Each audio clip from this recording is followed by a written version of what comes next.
So as someone who obviously took a lot of ownership over what you wanted to do in life, like Mm, you were starting all these businesses when you're like 14, 15, 16, photography and all that other stuff. Then self-help, personal development, fitness, all that kind of stuff. So you someone who's really active and has always taken, yeah, I don't want to say control because maybe it manifests a bit different for you, but some people it might be control. For you, it's more like taking ownership of where you really wanted to go. You were just mentioning how actually introducing a bit of receptivity, in other words, being open to receiving, and not in like a mystical manifestation kind of way, but just integrating the fact that maybe you don't always have to be so active, actually got you much further along. Can you just like yeah, elaborate on what you meant by that? absolutely. And I think it's fair to call it control. Okay. There's definitely a degree of me that was just needing to be in control, needing to make it happen. Yeah. And it feels really empowering, but then it kind of butts up against, I don't like this word reality because often people use it in a way to like disempower themselves. Mm, But in this way, it does start to really get into reality of actually you don't have ownership over everything and okay. you don't have control over everything. And so I'd often get really frustrated and really angry at myself and subtly at the world if things weren't working out Mm, because I was operating from a sense that it's all up to me. And if something doesn't happen, it's my fault. And that is empowering in a lot of ways. yeah. But when that's not actually completely accurate, it becomes quite disempowering because there are things you can't control or you might have to wait for or be patient for. Mm, And so when I started to include the receptivity, include the aspect of not just receiving, but there's a world beyond me, or almost like healthy 2.0 in the stages okay. model, Yeah. and like allowing that to be integrated more.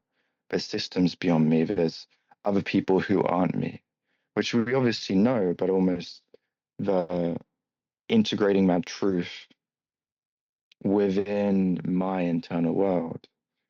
It started to let those parts that were trying to control the world step back a little bit. Mm, And I viewed it as a move from kind of control to influence. So they saw that they do have power, they can influence. mm, But influence is very different from control. yeah. I can suggest and create movement, and I can have incredible power with that. Yeah. But also, there's other parts at play. Yeah. And it's not a chessboard because those parts are operating with their own agendas and ideas, Mm, and I can't control that. wow. I love this analogy. Yeah. And so what that did for me is it removed the frustration and the anger because that was kind of a projection of I should, yeah, like it should be all up to me. Like if something goes wrong, it's my fault. And realizing that actually that is limiting me now. That's now disempowering me. Where it was kind of empowering at the beginning, it was creating disempowerment because I was just ruining my experience by having these ridiculous conditions Yeah. that weren't actually real. Yeah. What And part? so, Oh, please, excuse me. What were you going to no, say? I'm curious what your I was question just was. I was just gonna say, what part of that worldview was helpful? Yeah, I think when you're in a state of like, oh, I don't know if I can do this, Mm, feeling somewhat insecure or feeling like you're trapped by society, your parents or you're younger, they want you to go in a certain direction but it doesn't feel aligned for you. yeah.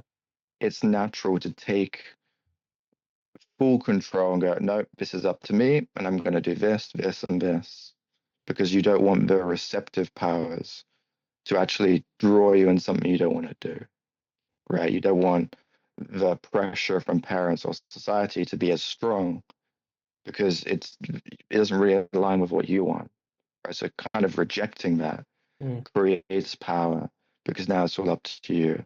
Now you get to choose your own journey. You get to do what's actually aligned. But then it ends up meeting that point of, okay, yeah, I do have power, but where do I not? And where am I creating disempowerment by thinking I have power here when I don't? Thinking I have control here when I don't, when it's another human. Mm, A big example is actually sales, which was a struggle for me. I mean, it's not perfect for me now, but because I was viewing it from a very like a egocentric perspective in the sense of my control, it's up to me.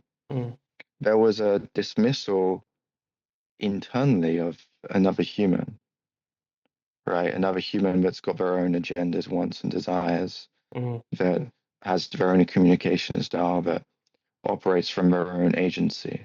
mm, And so actually, and sometimes it just wasn't right for them, but I would blame myself. I would say, oh, I'm bad at sales. I suck. What's wrong with mm, me? mm, Right. And I would yeah, just create a lot of shame. I'd create a lot of pain for myself. right, Whereas I think moving from that control to influence and including a world beyond me, there's people with their own agendas, their own ideas.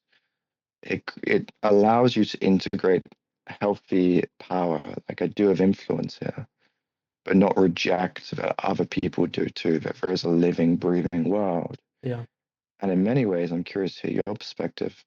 It takes the pressure off.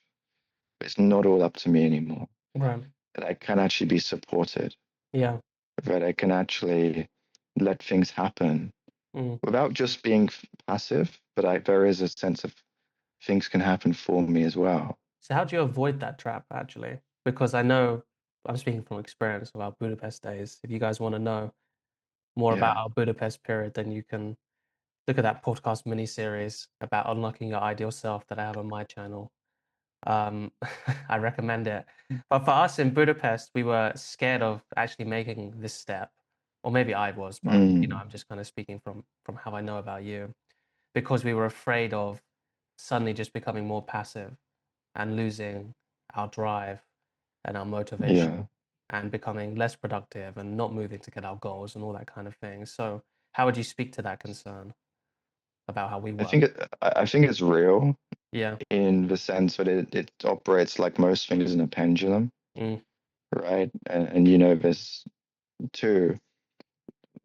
Sometimes you just gotta let the pendulum swing a little bit, Ah, yeah. and you're probably going to be a little bit more passive to some degree, Mm. moving more into that receptiveness because there's so much territory that is kind of undiscovered Yeah. when you've been so active and just pushing an agenda and controlling. And some of those parts ease up and relax, and it does become a little bit more passive at times. And you unlock the beauty of that, and it actually becomes a wonderful experience. Mm. But what I found, and through my journey, I'm sure you found something similar, but also with clients, is that territory of receptivity actually empowers the activeness to Mm. grow even higher. Almost the activeness was actually coming up to it. The reason that the problem was beginning and was being seen is because activeness was reaching a point that it couldn't go past, Yeah. right? Because it couldn't go any further, almost without letting the receptiveness come with it. Mm. And and that's where the idea of influence emerged, kind of breaking through a more positive version that integrates both, that is able to use the power from both and actually go a lot further in many ways by including and seeing systems and seeing other people and seeing where I have power and where I have influence and maybe where I don't, where it's best to be receptive, and then not extending control into both and getting burnt out or um, feeling like I did something wrong or like I'm disempowered in some way Mm. because I was seeing it more accurately. And so I'm curious what your experience was, but it definitely is a little bit of a swing into passiveness, a swing into receptivity, Yeah. to then kind of swing back into something that I think is greater. Yeah. You kind of have to stay the course, don't you? Yeah, yeah, You absolutely. kind of have to embrace that leap of faith. For me, whenever this stuff comes up, symbolically, what comes up for me is leap of faith. Always Yeah, is you absolutely. know that there is a side. on the other side, but you don't know exactly where it is, but you know it's within your ability to reach. That's the leap of faith. If you Mm, don't have those two factors considered, you're not taking a leap of faith, you're just taking a leap and seeing what happens, yeah. which is a Hail Mary, which you have to do every once in a while. But this kind of path opens up for you when like you're ready to, basically. Don't do it before then. But what I would say is exactly the same as you, like from my own journey. What that looked like was, what did that look like? So it was after Budapest. It was kind of learning more, like we were doing Kim's year-long intensive, his Commune with Shadow program, and it was receiving lots of knowledge, being in that space, allowing myself to actually like chill out and just focus on the tasks that I needed to do in order to grow the business and get out there, and not, like you said, take so much responsibility, because there's a misconception I think that we have that just taking responsibility is empowering.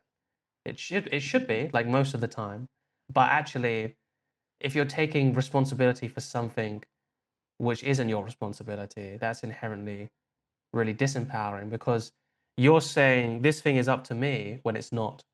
So you're Yeah. making something up to you which you literally can't affect. It's like trying to say that like, oh, Mm, I'm going to try and change gravity. Like it's that like level of futility. And whenever you feel yeah. futility, what's like the stuff that comes along with it? Weakness, Yeah. softness, I can't do this. There's something wrong with me. That's a big one actually. Like, oh, like everyone else can figure this out, but I'm not, a big one. But to come back to staying the course, you almost have to like suffer through a bit of discomfort, or not suffer through it, but you just have to feel that discomfort. You definitely don't have to suffer through it, and be like, okay, Yeah. yeah, and realize that the reason why you have that discomfort is because there's a whole aspect of your personality which you haven't explored. You have innocence Yeah. around it. You have innocence around receiving. And I reckon maybe we should do a bit of like tidying up here, because I'm not sure about you, but sometimes people have like some of the clients or people I'm interested in working with me, they have a bit of a misconception around receiving, because they'd listen to those big kind of, how do we call it, like manifestation channels, or Mm, that kind of like very well-intentioned stuff, but receiving is just like for them sitting on the couch and waiting for money yeah. to flow in. That's not what we're talking about. What we're Yeah. talking about is still having activeness, reciprocity, maybe even introspectiveness, right? We're still having all of that stuff, but we're just allowing the natural receptive part of us to be there and to be honored.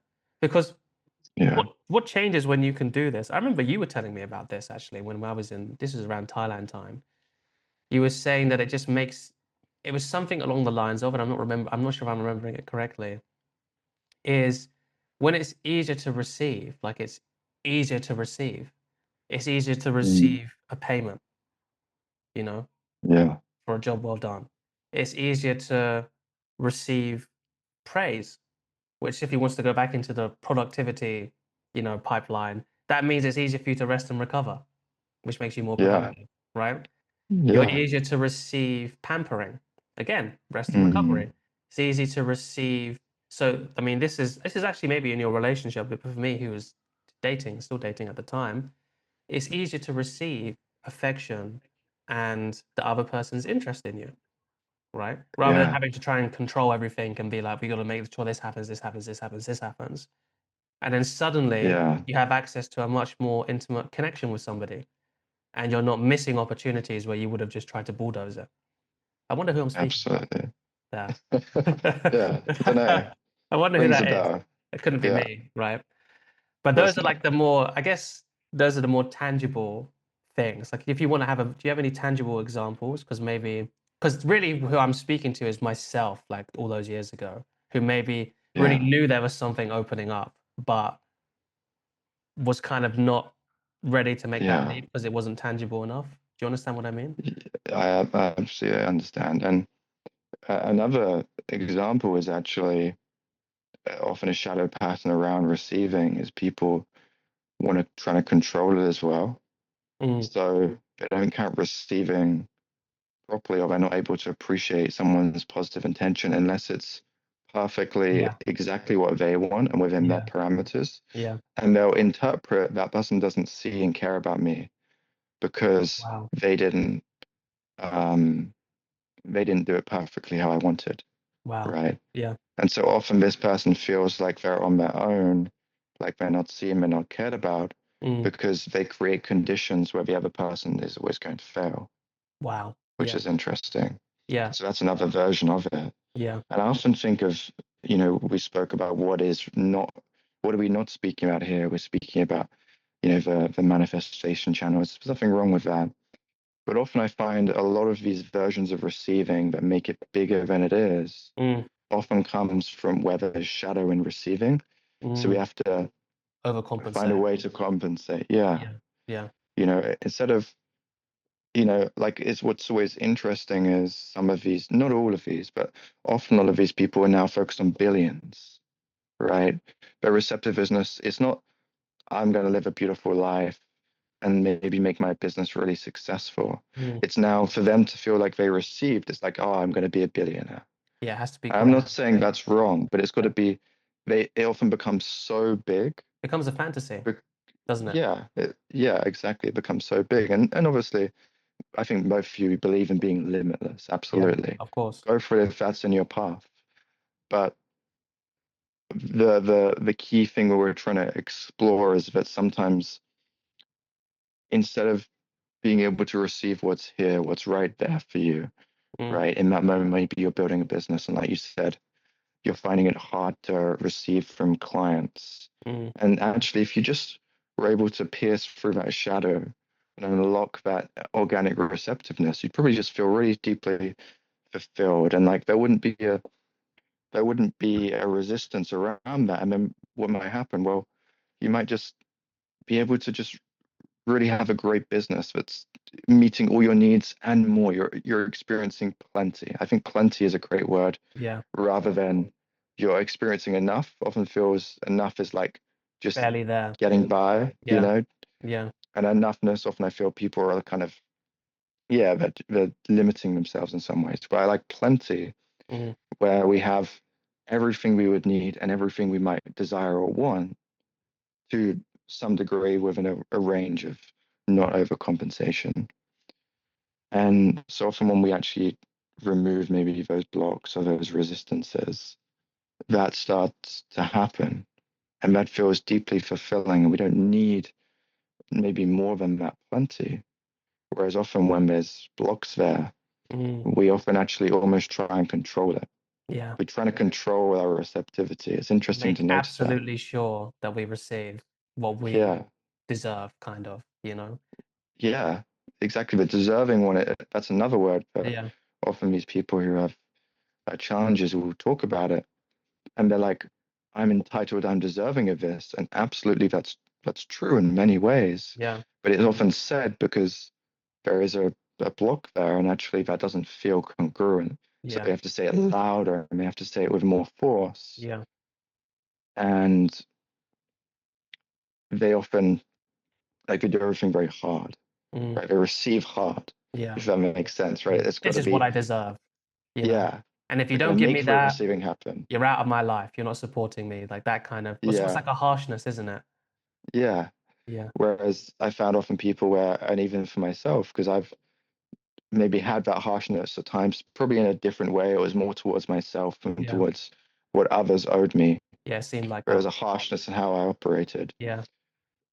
But I often find when people get into more healthy receptivity, there's more of an ease around it. And there's more of a organic gratitude and appreciation, which Organic's a tends to great word. be, yeah, which tends to be like really magnetic, Yeah. which is another word people speak about. But it tends to be like a really, someone really deeply is just grateful Yeah. and it's just happening for them. And they just really enjoyed what you gave them. So maybe it's not the perfect thing, but they Yeah. can see that there was an intention and a care. Yeah. And you want to give to them more. So Yeah. really easy to do that. Yeah. And you highlighted the word organic. Yeah. Uh, It's not a forced gratitude. Mm. or a forced, um, joy, Hmm. which sometimes we can do, where we're like, I'm going to be joyful, I'm going to be grateful. In order When to we do our get, journal, yeah, in order in to order get, X, in order to get Y. Can I just touch on that actually? Because organic and natural are the words that are coming up, which is, as a rule of thumb, how you know it's not coming from shadow or an insecurity or a contraction, however you want to visualize it, is mm, is it just natural? Is it organic? Is this idea of receptivity just natural? You're not overcompensating. You're also not undercompensating either. There's parts of you that want to receive and are in that place of development. And is that just there naturally? The same way that, yeah, when we're talking, we're speaking naturally. And there's yeah, not like a force that, oh, we've got to get this done, we've got to get this done, we've got to get this done. It's like, oh no, it's just like flowing, we're letting something come out. And that's usually a really good baseline of success. Like if you want to talk about being magnetic, right? That's the title right there. How to make success yeah, magnetize to you. You yeah, know, absolutely. if you want to talk about that, me and you have extensive social training, social freedom, Mm, dating, all that kind of stuff.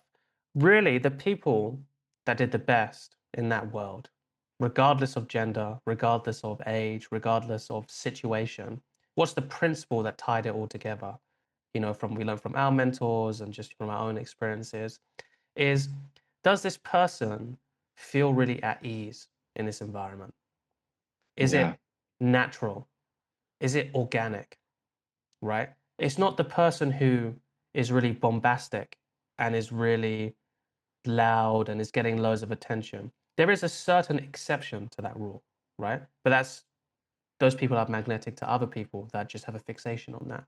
But really, the people that do the best in those kind of environments are the ones that are very warm and very strong in a very natural, organic way, where they're not yeah, forcing anything.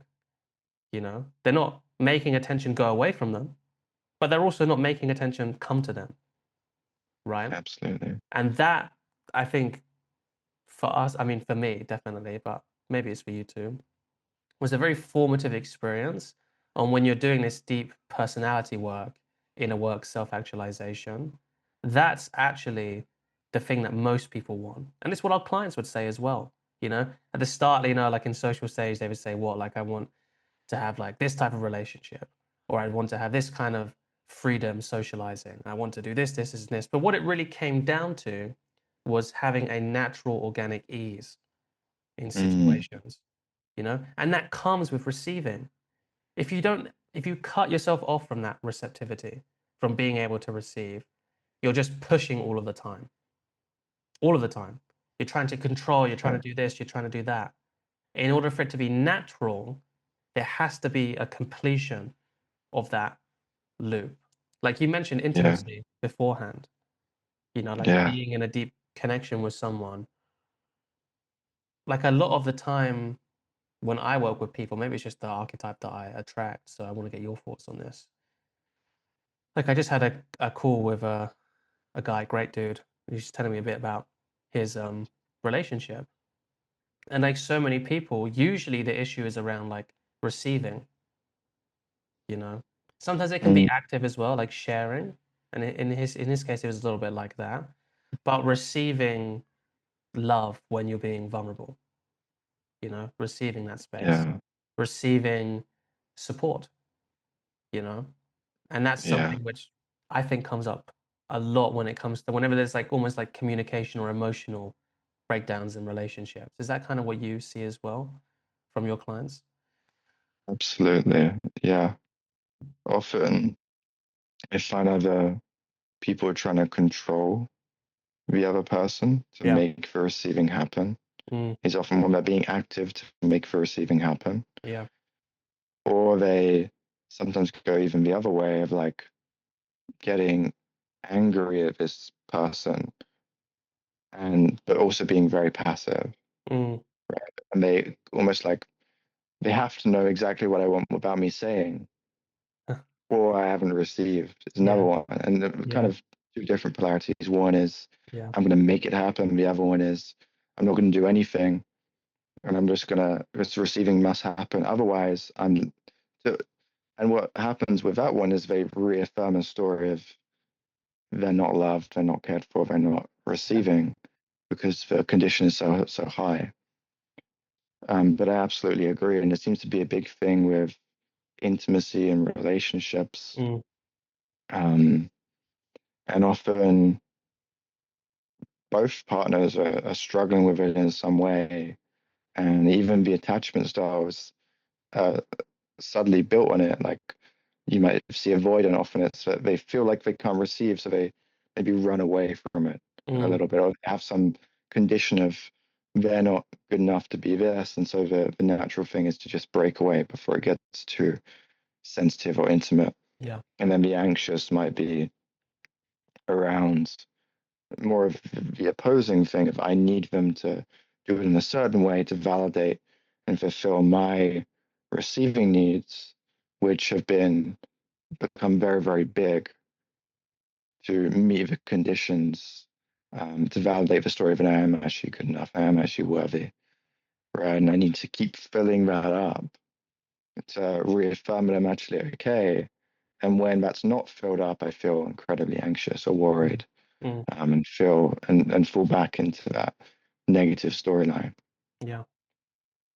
But then I also think it's interesting noticing it.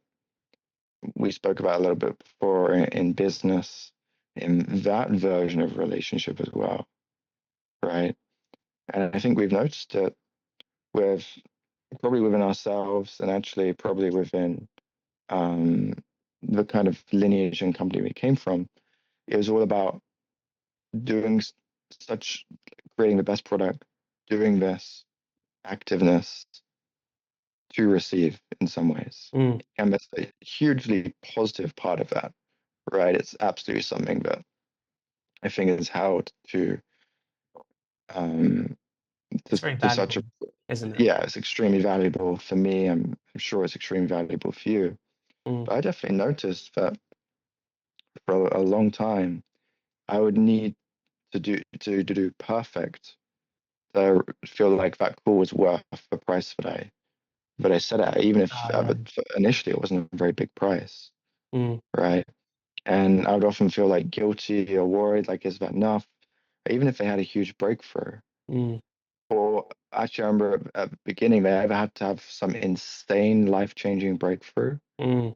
I would see it as, I oh, had I the exact failed that same. session. Yeah, And that was really hard to actually get through. yeah. And the ironic thing is, it came to the detriment of the work because I was more tense Pushing, hunting and for a breakthrough. pushing, Yeah, hunting for a breakthrough instead of letting it happen organically. And I wanted to push them towards a insane experience when that might not be what they need. yeah, And actually, it might not be what leads to the longer lasting deep healing yeah, that we want. yeah. Because sometimes you have to go through a bit of frustration and discomfort, actually, because longer term, that forces you to look at the deeper issue. I actually have an example. So one of my clients, I don't know what we'll call him, Oliver, right? Oliver, he wanted to, successful guy, but he never really had an opportunity to date and relationships, all that kind of stuff, because he was just busy, focused on his career, and then doing all of this internal work. Also, some avoidance because that was kind of his comfort zone, being intelligent, working on himself in that way, rather than actually, getting out there. Takes two to tango, especially when it comes to finding a good relationship, and with dating. And he had some social homework, like nothing crazy, like just go out and talk to people like anyone, basically. It's a bit more specific than that, but I can't give it away too much. And that whole week, he did nothing, Mm, procrastinated, did nothing. And that is actually what he needed in order to be motivated. So we start doing weekly calls again before we were doing bi-weekly, so we could have more accountability and take the shadow work more seriously, all of that kind of stuff. Because we've been working together for a couple of years, made great breakthroughs, but this is when he was really like, all right, I really need to get this stuff sorted. So again, wait for him. yeah. And then after that, now he's been the most consistent he's ever been in his entire life. And this thing doesn't hold him back anymore, social anxiety, because he had to Yeah. go through that frustrating experience. Like, I Yeah. can't give up on myself again like that. And sometimes that Mm, happens with breakthroughs, and it's something that I had to learn. In some ways, I'm still learning. Like, that life-changing breakthrough, which I'm always hunting for on the first call, basically, or I always well, used to be hunting for on the first call. That, like you said, is not something that everyone, like, needs, you know? Sometimes you have to go through adversity in order to unlock that, yeah. like, "Oh, wait," like, if you just have a life-changing breakthrough, then all of the lessons that you get from that trials and tribulations period in the hero's journey are just gone, you know? Like, you actually have to Yeah. go through those trials and tribulations. Like, it's all fun and games, like, talking about it until you're actually going through it. Like, you actually have to go through Yeah. that because that's where the lessons are learned, almost. Does that make sense? Absolutely. And even I've found sometimes when the state is so crazy at the end of the session, Mm, they find it almost trouble to get back to that because it hasn't built up, yeah. right? That doesn't mean it has to take a long time, but often like you said, some of these challenges we go through seem to build that resilience and build that foundation that leads to permanent breakthroughs and leads to real transformation. Yeah, because if it's too much too soon, then that's outside of your emotional comfort zone in the high end, you know? Yeah, What I've absolutely. found a lot of times actually with clients, also with myself too, like, the breakthrough is so crazy that they almost pulls into question, like, "Is this actually real? Is this going to last?" Like, and then there's all this tension that comes on, like, trying to make this work, trying to make this stick, when, you know, it serves its place. It shows you what's possible, and you definitely take some of those lessons back from the summit. But if it's so much out of someone's comfort zone, then by definition, it's uncomfortable and it's too Yeah. much. Almost like if somebody does, if you do like psychedelic drugs, but if it's not done with a proper shaman who like knows developmental psychology, how the unconscious works, shadow works, all that kind of stuff. And even then, it's kind of like 50-50. You know, not that we're really speaking from experience, but we're speaking from the experience of our friend who is a legit shaman in ayahuasca. Then a lot of the time people go on these retreats, they have crazy breakthroughs, like crazy experiences, and they're like, oh my God, my life's changed. He sees them a year later and they're the same because it's too Mm, much. It's unrelatable. yeah, absolutely. It doesn't get to integrate within life because it's seen as like Yeah, outside of themselves in some ways. that was just for the Peruvian Amazon. You know, Yeah, that was just for that experience, and yeah, it was a cool experience, and I did bring back a few lessons, but that's fundamentally unrelatable. yeah, Yeah. So I think for me, abs- it was, on my own journey, I guess it was just like, realizing that even in the more mundane breakthroughs, like this is just for my progress, not even for my clients, that's actually in some ways just as valuable as the big aha moments. mm, Was that the same for you? absolutely. Yeah, absolutely. And and even seeing that often those mundane breakthroughs, they seem to create just a solidity that helps everything come together a little bit. Mm, Like sometimes some of the ones with clients where it's been like, oh, that didn't feel very big, but it creates like a real foundation that they actually created a significant change within who they are from that place because there was a newfound stability. yeah, exactly. So I guess we should recap a bit. What we've been all over the place. Um, what's the most alive thing for you at the moment? Well, it's slightly separate, but it kind of, when we were speaking about control to influence, Yeah. it reminds me of a story, actually a demonstration from Kim. And this person, they had a challenging experience when they were younger. They had an older brother, and the older brother was quite domineering and Mhm. obviously had physical sides over them. Yeah. And what had happened is the older brother had been bullying them and just physically dominating them. And they created, and from that place, there was a lot of anger and frustration, right? Mm. Because they felt they didn't have power. Yet the power that they had to re-own wasn't the power that from the brother. It was actually almost, I can't do anything in that situation Wow. because sometimes we are powerless.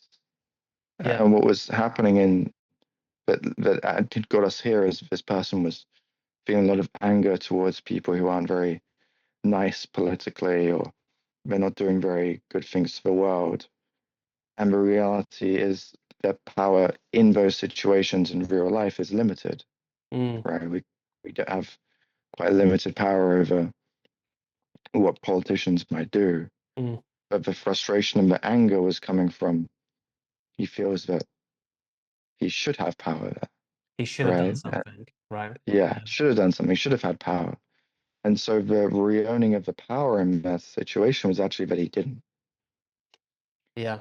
And that's something that when I saw that and noticed that, and the peace that came with it, and the power that actually came with it, Yeah. because now they weren't feeling angry for something they had no control over, that energy gets brought back to them, Yeah. which they can use in their own life. Mm. And it was almost like, oh, now I have much greater influence in what I actually have influence over, Wow. instead of trying to control something that I truly can't change. So I'm guessing that would mean like if a similar situation was to happen, he would actually feel much more empowered because he's no longer Absolutely. having that victim storyline, you know? Absolutely. And what's wonderful about that is it led to like more compassion and kindness and presence with people who were actually there, Mm. right? People actually in his life. And so his impact was far greater in what he could control because his energy wasn't being directed to something that he couldn't.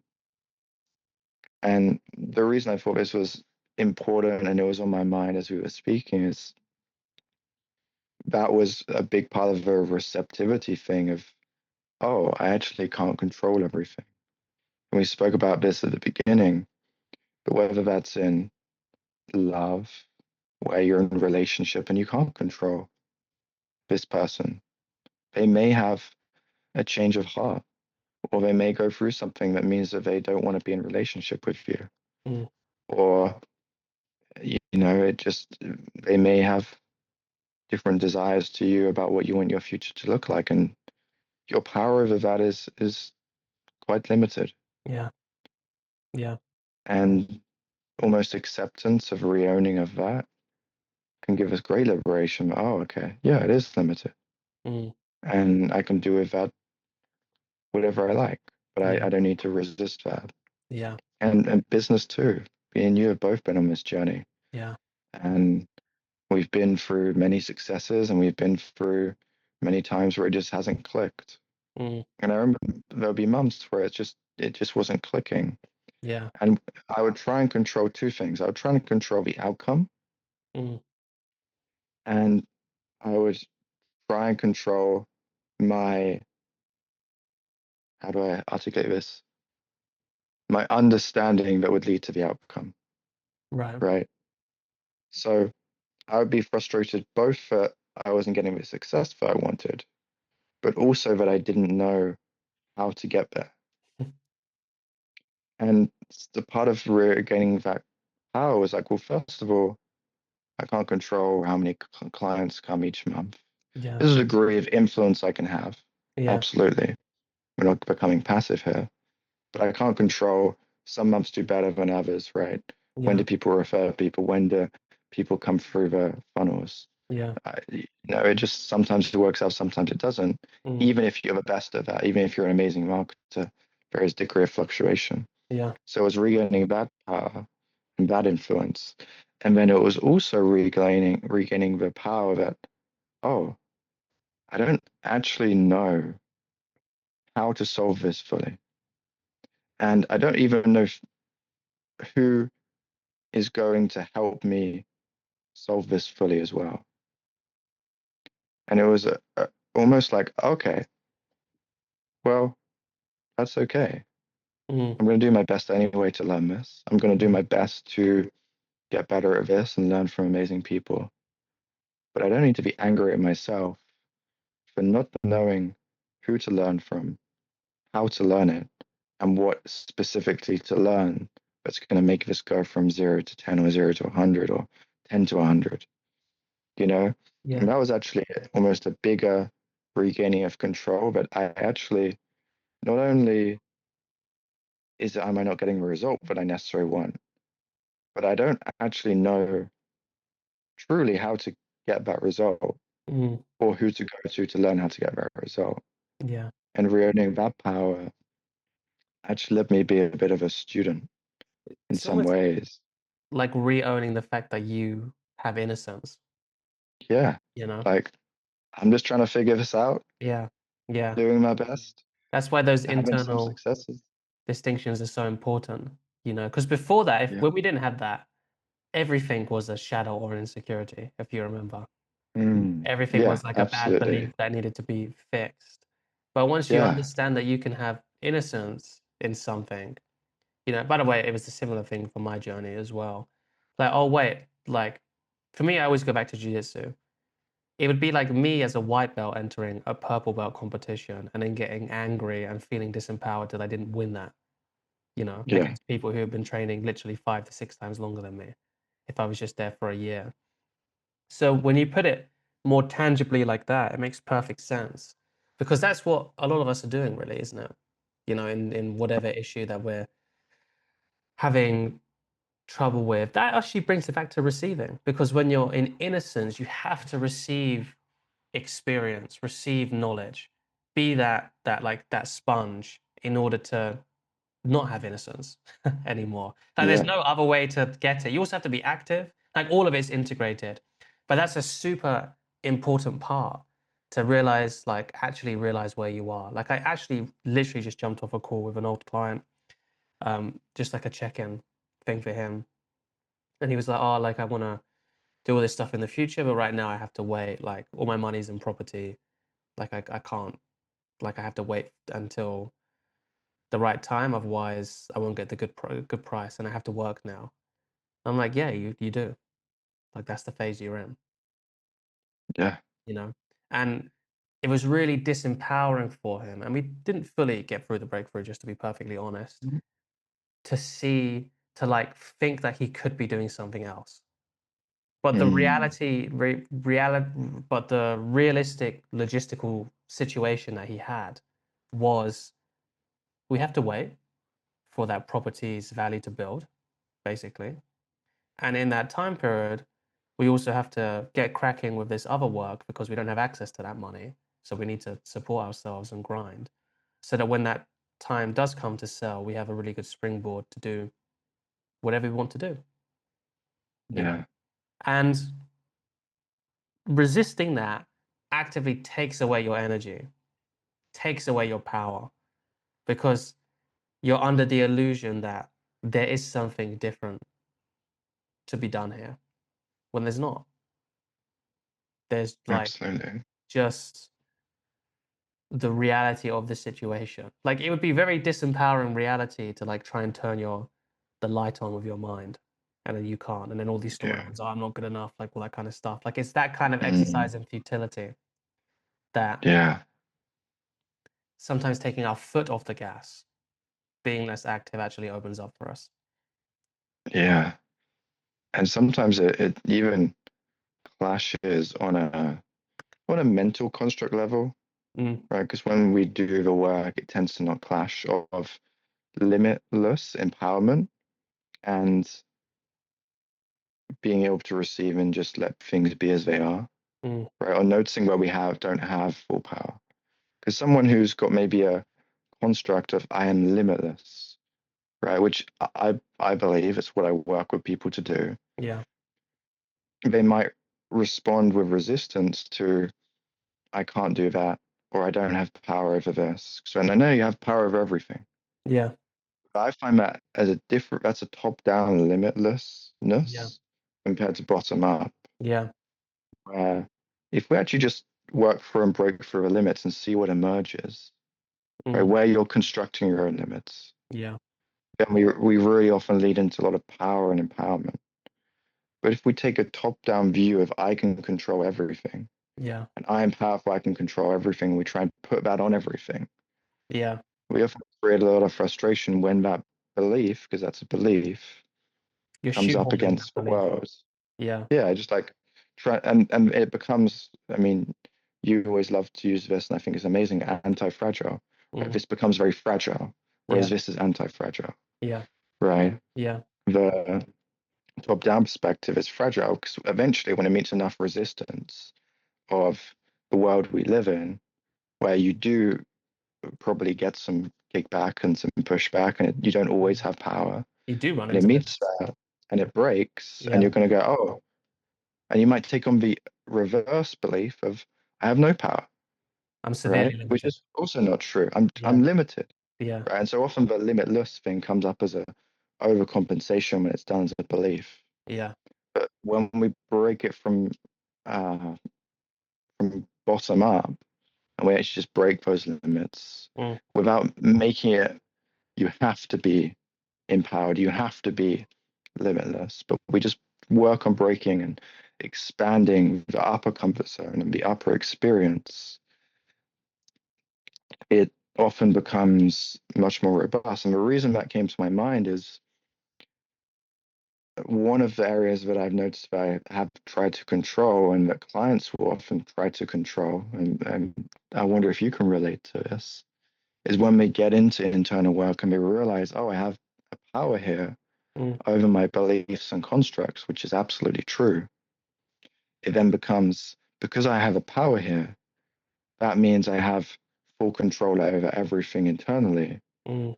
And if my beliefs are not operating perfectly, that means I'm bad or wrong. Yeah. That means I've made a mistake somehow. I should have power over that. I should have changed that, I shouldn't you feel know? this way. I shouldn't feel Right. that limited. Yeah. You got to look at Yeah. the word limitless. It's not a thing unto itself. There are limits. We don't have them anymore. That's Yeah. limitless. It's the Yeah. lack of a limit. It's not an idea. It's not our potential. It's not. You see how it's not adding anything? Hopefully, I'm explaining myself Yeah. right here. You're not Absolutely. adding anything. You're taking away limits, right? Whenever And you seeing what's left exactly, as well. and then letting and seeing what's left, and then letting that be enough. Or just that is enough. Like, of course, if Yeah. there's no limits by definition, how could that be anything other than plenty? To use your word. Yeah.